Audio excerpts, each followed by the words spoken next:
नमस्कार, आपण पाहता स्टार वन महाराष्ट्र न्यूज, जनसामान्यांचे निर्भीड व्यासपीठ। आजच आपल्या चॅनलला लाईक करा, सबस्क्राईब करा, शेअर करा। नाशिकच्या मुंबई नाका पोलीस ठाण्यासमोर रिमझिम पावसाने साचलं पाण्याचं तळ।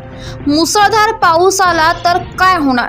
पोलीस कर्मचाऱ्यांसह नागरिकांना, वाहनधारकांना पाणी साचत असलेल्या तळ्याचा होत आहे मोठा त्रास।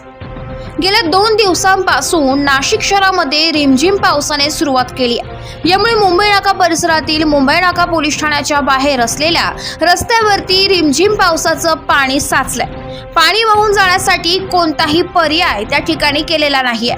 बाजूलाच मुंबई नाका सर्कलचे काम चालू आहे। या कामामुळे तेथील माती वाहून पोलीस ठाण्यासमोर येत आहे।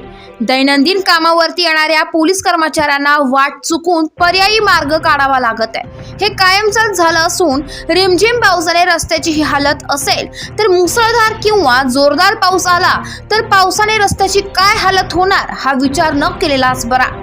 या परिसरात कायमस्वरूपी पावसाने पाणी साचत असल्याने डेंग्यू सारखे मच्छर निर्माण होण्याची शक्यता नाकारता येत नाही। त्यामुळे मुंबई नाका पोलीस कर्मचाऱ्यांसह नागरिकांचे आरोग्य धोक्यात येण्याची शक्यता आहे।